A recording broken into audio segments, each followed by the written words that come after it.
Social मीडियावर मागच्या काही दिवसांपासून दोन देशांमध्ये युद्ध सुरू आहे। हे देश आहेत भारत आणि चीन। झालं असं की चीन हा देश जगापुढे स्वतःला कितीही श्रीमंत आणि विकसित दाखवत असला तरी आजही लाखो चीनी नागरिक किती गरिबीत जगतात हे दाखवणारे अनेक फोटोज आणि व्हिडिओ सोशल मीडियावर व्हायरल झाले। चीन विरोधात सोशल मीडियावर एक प्रकारे कॅम्पेन चालवण्यात आलं, ज्याचं नेतृत्व भारतीय युजर्स करत होते। मुळात इतक्या दिवसांपासून आरोप व्हायचा की चीन हा देश सोशल मीडियावर भारताची इमेज खराब करण्याचा प्रयत्न करत होता। चीन मधल्या अकाउंट्सवरून सोशल मीडियावर भारताला आणि भारतीयांना चुकीच्या पद्धतीने दाखवलं जायचं। याला आता भारतीयांनी उत्तर देऊन चीनला जगापुढे एक्सपोज केल्याचं म्हटलं गेलं। भारत आणि चीन मधल्या सोशल मीडियावरच्या या सगळ्या राड्यात एक गोष्ट सर्वाधिक चर्चेत आली, ती म्हणजे चीन मधली जाती व्यवस्था। भारतात जाती व्यवस्था आहे हे सर्वांना माहिती आहे। हजारो वर्षांपूर्वी भारतीय समाजाचं 4 वर्गांमध्ये वर्गीकरण झालं होतं। तीच व्यवस्था पुढे जाऊन जात बनली। आता भारतात ज्याप्रमाणे जाती व्यवस्था आहे तशीच व्यवस्था चीनमध्येही आहे असा दावा करण्यात आला। जाती व्यवस्थेवरून भारताला बदनाम केलं जातं, पण चीनमध्येही हीच परिस्थिती आहे असा दावा करणाऱ्या हजारो पोस्ट सोशल मीडियावरती व्हायरल झाल्या। हा विषय इतका मोठा झाला की यावर स्वतः चीनच्या सरकारनं स्पष्टीकरण दिलं। भारतीय युजर्स कडून केले जात असलेले दावे खोटे असल्याचं चीनी कम्युनिस्ट पक्षाचं मुखपत्र असलेल्या ग्लोबल टाइम्सनं म्हटलं। पण अजूनही चीनमधल्या या कथित जाती व्यवस्थेची चर्चा सुरूच आहे। पण हा दावा किती खरा आहे? चीनमध्ये खरंच जाती व्यवस्था आहे का? भारताप्रमाणे चीनी समाजातही 4 वर्ण असल्याचे दावे का होत आहेत? चीनची संपूर्ण सामाजिक व्यवस्था उलगडून सांगणारा हा व्हिडिओ। नमस्कार, मी दिव्या आणि तुम्ही पाहताय बोलभिडू। चीनमधली जाती व्यवस्था समजून घेण्यासाठी आपल्याला इतिहासात 3000 वर्ष मागे जावं लागेल।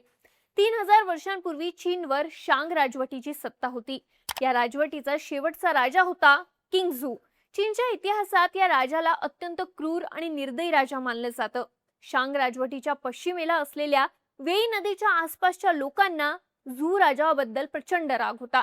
या लोकांचा स्वतःचा एक राजा होता, ज्याचं नाव होतं राजा वेन। या राजा वेननं झू राजाच्या विरोधात आसपासच्या अनेक राजांना एकत्रित केलं होतं।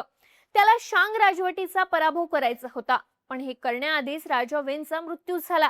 त्याच्या मृत्यूनंतर त्याचा मुलगा राजा वू यानं सत्ता सांभाळली। राजा वूनं काही वर्ष सत्ता चालवली आणि अखेर इसवी सन पूर्व 1046 मध्ये राजा वू आणि शांग राजवटीत भयंकर असं युद्ध झालं। या युद्धात राजा वू यानं शांग राजवटीचा राजा झू याचा पराभव केला। युद्धात पराभव झाल्यानंतर राजा झू यानं स्वतःला आपल्या महलात कैद केलं आणि महलाला आग लावून टाकली। अशा प्रकारे राजा झू यानं स्वतःला संपवलं आणि शांग राजवटीचा अंत झाला। यानंतर चीनवर राजा वू याच्या झोऊ राजवटीची सत्ता आली। तसं पाहिलं तर चीन हा देश फार मोठा आहे, त्यामुळे कोणत्याही एका राजाला संपूर्ण देशावरती नियंत्रण ठेवणं अत्यंत अवघड काम होतं।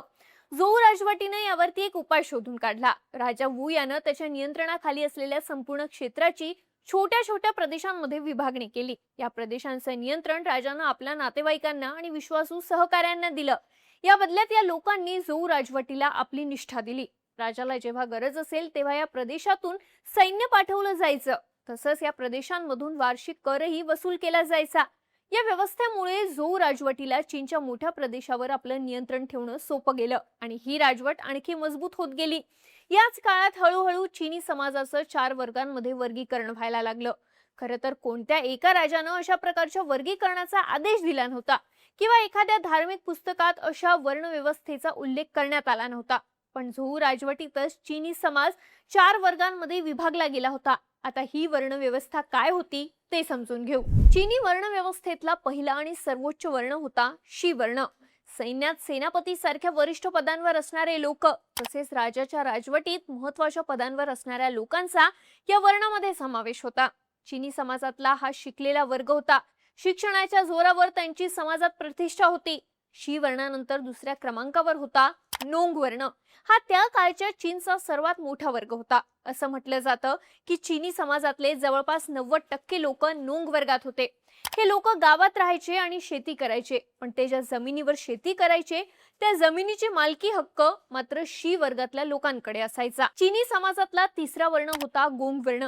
या वर्गामध्ये लोहार, सांभार, सुतार अशी कामं करणाऱ्या लोकांचा समावेश होता.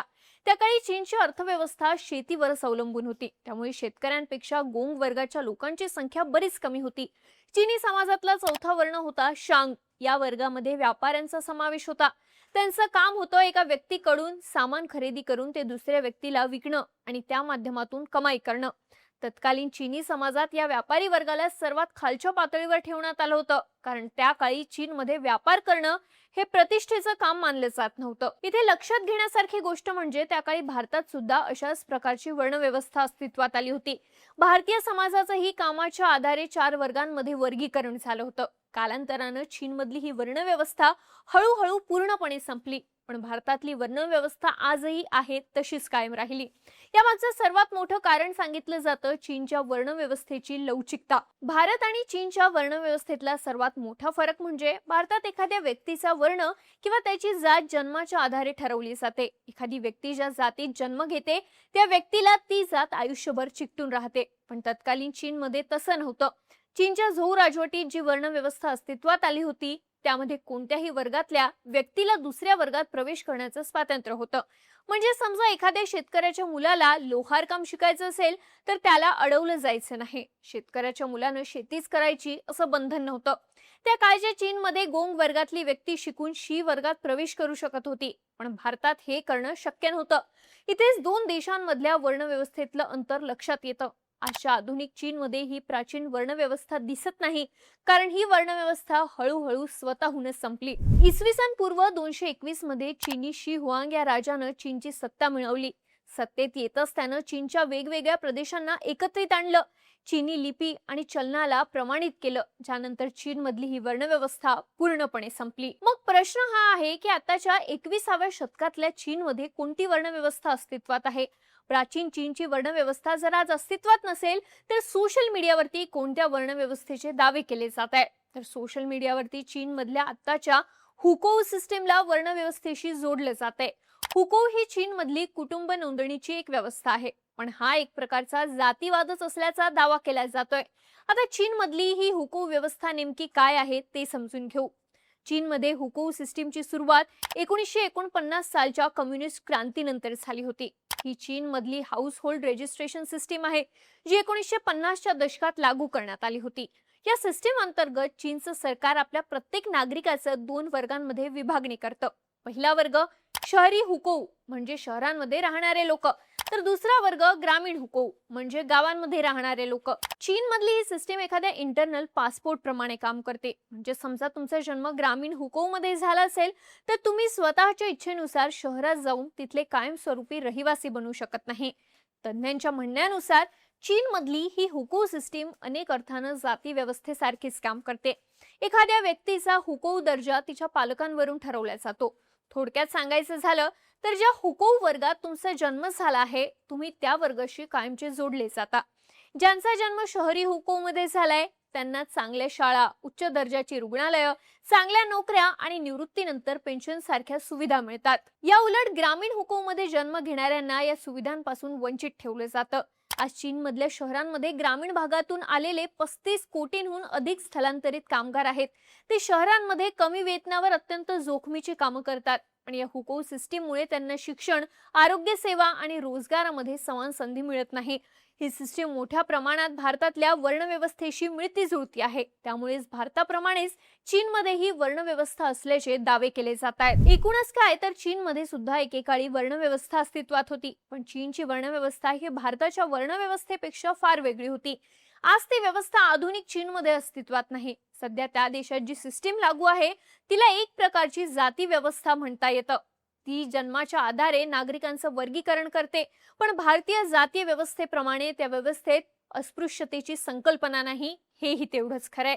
तुम्हाला या सगळ्याबद्दल काय वाटतं? चीनच्या या वर्णव्यवस्थेबद्दल तुमचं मत काय हे आम्हाला कमेंट करून नक्की सांगा आणि माहितीपूर्ण व्हिडिओसाठी बोलबिडूच्या YouTube चॅनलला सबस्क्राईब करायला विसरू नका.